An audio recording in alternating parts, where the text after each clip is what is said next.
Hello दोस्तों, कैसे हो आप लोग। उम्मीद है सब अच्छे होंगे, सब बढ़िया होंगे और आप लोग जो अपनी मेहनत है, जो अपनी प्रिपरेशन है, वो पूरी ईमानदारी से कर रहे होगे, ऐसा मैं उम्मीद करता हूँ। देखो, आप लोगों के लिए एक गुड न्यूज़ है, वो लेके आया हूँ दिल्ली पुलिस के रिगार्डिंग। क्योंकि काफ़ी बच्चे हैं वो अभी मायूस हो रखे हैं, ठीक है, डिमोटिवेट हो चुके हैं वो, ठीक है। उनके दिमाग में ये है कि सर हमारा क्या होगा, हमारे फ्यूचर का क्या होगा, जो सपना हमने देख रखा दिल्ली पुलिस ज्वाइन करने का, उसका क्या होगा। तो उसी के रिगार्डिंग एक पॉजिटिव न्यूज़ है, वो भी बताऊंगा, ठीक है। और आपका जो एग्जाम है वो कब होगा, ठीक है, उसके बारे में चीजें हैं वो डिस्कस करेंगे। तो वीडियो को ध्यान से देखना अगर आपको सिलेक्शन चाहिए दिल्ली पुलिस के अंदर। तो सबसे पहले मैं गुड न्यूज ही शेयर कर देता हूँ आप लोगों को।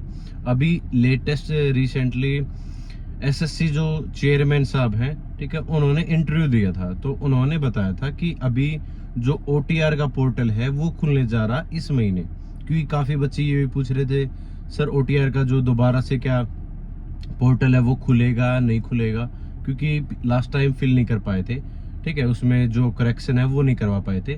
तो जिनका भी करेक्शन है उनके लिए इस महीने जो ओटीआर का पोर्टल है वो खुलने जा रहा है। और उन्होंने बताया जो सीपीओ की वैकेंसी है, दिल्ली पुलिस की वैकेंसी है, ये आगामी महीने के अंदर, मतलब इस महीने के एंड में भी हो सकता है या फिर अगले महीने, तो बिल्कुल तय है, ठीक है, 100% कि आपका जो नोटिफिकेशन है वो जारी कर दिया जाएगा, ठीक है। ये अच्छी गुड न्यूज है कि आपका नोटिफिकेशन है दिल्ली पुलिस का वो जारी कर दिया जाएगा अगले महीने।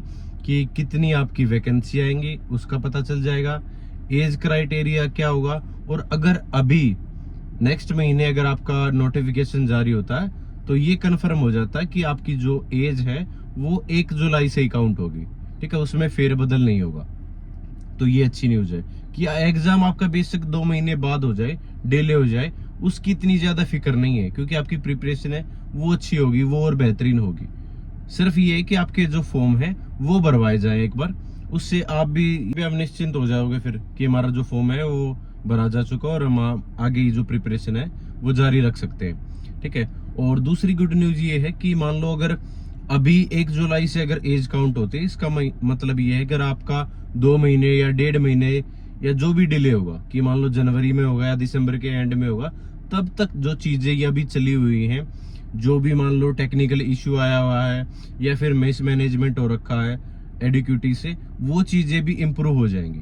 मुझे पता है कि जो सीजीएल का है वो पोस्टपोन हो चुका है, स्टेनो का भी जो एक सेंटर का एग्जाम हो दोबारा से कंडक्ट करवाया जाएगा, और उससे फेज 13 के जो एग्जाम थे जो कैंसिल हुए थे वो भी दोबारा कंडक्ट करवाए जाएंगे। तो उनमें जो टेक्निकल इश्यू रहे थे या जो भी खामियां रही थी, ठीक है, वो दूर करने की कोशिश की जा रही है डे बाय डे, कि हर बार जब भी एग्जाम होगा और तब वो चीजें हैं वो दूर हो जाए। दूसरी बात, जो सीजीएल का एग्जाम है पहले ही होगा, ठीक है, तो उसमें भी मैं ये तो नहीं करता कि 100% सही तरीके से एग्जाम है वो हो जाएगा, लेकिन ये है कि उस पे जरूर वो फोकस करेंगे कि किस तरीके से एग्जाम को फेयर तरीके से लेके जाया जा सकता है। क्योंकि प्रोटेस्ट देश भर में चला हुआ है, अभी जो पार्लियामेंट के अंदर भी ये इश्यू उठा था, ठीक है, जितने भी हमारे नेता प्रतिपक्ष हैं उन्होंने भी इसको लेके आवाज उठाई। तो सभी के पास जो चीजें हैं वो पहुंच चुकी है कि मिसमैनेजमेंट हो रहा है बच्चों के साथ है, वो न्याय नहीं हो रहा है, ठीक है। तो आप उस चीज के ऊपर फोकस मत करो, आप अपनी जो तैयारी है, जो अपनी प्रिपरेशन है, उसके ऊपर दिमाग लगाओ अभी।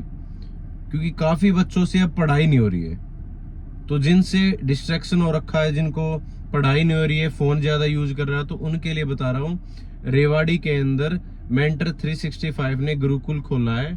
आप वहां पर पढ़ाई कर सकते हो, ठीक है, रहने का, खाने पीने का और एक्सरसाइज का वहीं पे कैंपस बना रखा है, और लिमिटेड सीट है। आप वहां पर जो कॉन्टेक्ट नंबर दे रखा है उस पर आप क्वेरी करके पता कर सकते हो, ठीक है। फोन अलाउड नहीं है वहां पर, ठीक है, ये चीज है। क्योंकि काफी बच्चे ऐसे जो लाइब्रेरी के अंदर है उनको इन्वायरमेंट मिला हुआ है, ठीक है, जो बच्चे लाइब्रेरी के अंदर कंटिन्यू पढ़ाई कर रहे हैं वो इतना ज्यादा सोशल मीडिया पे एक्टिव नहीं है, तो उनको ज्यादा कुछ पता नहीं है कि क्या चल रहा है क्या नहीं चल रहा। जो ज्यादा फोन के अंदर एक्टिव है ना, कि सोशल मीडिया पे या रील्स वगैरह स्क्रॉल करने में, उनको ज्यादा दिमाग में वो चीजें आ रही हैं कि नई नई भर्तियां तो ज्यादा अनफेयर हो रही हैं, तो मैं क्या प्रिपरेशन करूं या ना करूं, उनसे पढ़ाई नहीं हो पा रही है। तो ये काफी डिस्ट्रैक्ट हो रहे हैं बच्चे, तो उसी के लिए है ये चीजें। तो आप कोशिश करो कि एक लाइब्रेरी जो भी आपके आसपास हो, ठीक है, उसमें आप पढ़ाई करो, या ऐसा इन्वायरमेंट क्रिएट करो कि जहां पर आप सिर्फ पढ़ाई के ऊपर ध्यान दो, कि 8 से 10 घंटे आप एटलीस्ट दिन में पढ़ाई करो। क्योंकि जो अभी इस टाइम पे पढ़ाई कर रहा है ना, वही आगे जाके सेलेक्ट होगा। क्योंकि जिसको मान लो 2 घंटे पढ़ रहा है या 3 घंटे पढ़ रहा है, वो ये सोच रहा है कि पता नहीं कब एग्जाम होगा, कब नहीं होगा, और एग्जाम सडनली आपकी डेट है वो फिक्स हो जाएगी कि नवंबर में है या दिसंबर में है। सडनली आपको पता चलेगा कि इस डेट को एग्जाम है, तब आप इतने पैनिक हो जाओगे, आपसे रिवीजन भी नहीं होगा। और ये मौका आपको भी पता है आपका लास्ट चांस है, दोबारा आपका मौका है वो मिलने वाला है नहीं। तो इस धोखे में मत रहो कि हमारा एग्जाम ज्यादा पोस्टपोन होगा या पता नहीं कब होगा, या अनफेयर तरीके से होगा, या भर्ती कैंसिल होगी। उन चक्रों में पढ़ो ही मत। जो बच्चा इस टाइम पे पढ़ाई कर रहा है ना, वो 100% सेलेक्ट होगा। क्योंकि आपका स्कोर है ना वो 65 के अराउंड रह जाएगा, फिर 60 के अराउंड, 65 के अराउंड। और जो भी पढ़ाई कर रहा है ना वो 70 क्रॉस कर जाएगा। और जिसने 70 क्रॉस कर लिया, उसका सिलेक्शन होने की पूरी पूरी उम्मीद है, अगर उसने फिजिकल निकाल दिया तो। साथ में फिजिकल करो, ठीक है, अच्छे से, और पढ़ाई करो। ये मत सोचो ये सोशल मीडिया पे इस तरीके से चीजें देख रहे हो ना, आप बार बार माइंड डिस्ट्रैक्ट हो रहा है, तो उन चीजों के चक्रों में मत पड़ो। आपका एग्जाम होगा 100%, ठीक है। ऐसा तो है नहीं कि आपका एग्जाम ही कैंसिल हो जाएगा। 1 जुलाई से आपकी डेट काउंट होगी, अगले महीने नोटिफिकेशन आ जाएगा, नवंबर या दिसंबर में आपका एग्जाम हो कंडक्ट कर। अगर मान लो दिसंबर के एंड में भी होगा एग्जाम, या जनवरी के फर्स्ट वीक, क्या फर्क पड़ता है ये बताओ ना। आपके तो दिन ब दिन जो दिन है वो तो कम हो रहे हैं ना आपके। कि जैसे जैसे आप ये सोच रहे हो कि मैं अभी और वेट कर लेता हूँ, कब फॉर्म आएंगे तब मैं पढ़ाई स्टार्ट करूंगा, तो उससे आप डे बाय डे अपना ही नुकसान कर रहे हो। क्योंकि कंपटीशन आपका लाखों में है। अगर हजारों बच्चे भी अगर इस टाइम पे पढ़ाई कर रहे हैं ना, बाकी जो काउंटिंग है ना, ये लाखों में ही है जो तैयारी कर रहे हैं फिलहाल। वो इन चीजों के चक्रों में नहीं है कि हमारा तो एग्जाम पोस्टपोन होगा, या हमारा तो डिले होगा, या ये होगा वो होगा। उनको सिर्फ पढ़ाई से मतलब है कि जो मेरे पास है ना, ठीक है, जो मैं चीज कर सकता हूं, मैं एटलीस्ट वो तो करूं, ठीक है। अगर अनफेयर भी हुई ना 10% भर्तियां, तब भी उसका सिलेक्शन हो जाए। ऐसी पढ़ाई करनी है आप लोगों को कि अगर 10% सीटें हैं वो बिक भी जाए, अगर कुछ भी अनफेयर हो भी जाए, तब भी मेरा सिलेक्शन हो। मैं ये दोष ना ठहराऊं कि ये अब की बार तो ये हो गया वो हो गया, ठीक है। इन चीजों से कुछ भी फर्क नहीं पड़ने वाला। आपकी लाइफ है वो आपके ऊपर डिपेंड है कि आप इस टाइम पर पढ़ाई कर रहे हो नहीं कर रहे हो। अगर इस टाइम पे अगर आप एक्सक्यूज में घुस जाओगे ना कि ये एक्सक्यूज है, ये चीजें, मैं मानता हूं सारी चीजें आपकी राइट हैं, लेकिन फिर भी एग्जाम होगा।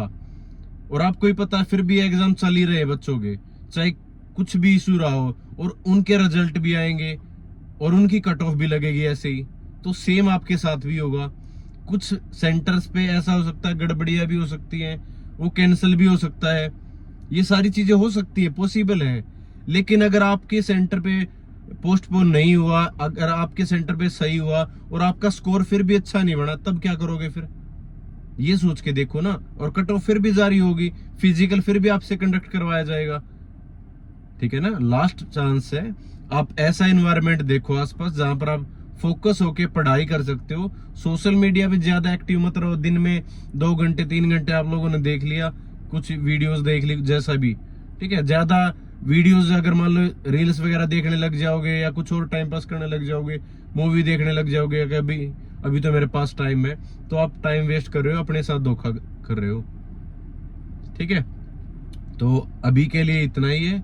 आप लोगों का जल्दी नोटिफिकेशन जारी होगा, जल्दी एग्जाम होगा, पढ़ाई पे फोकस रखो, ठीक है। तो थैंक यू सो मच, जय हिंद सभी को।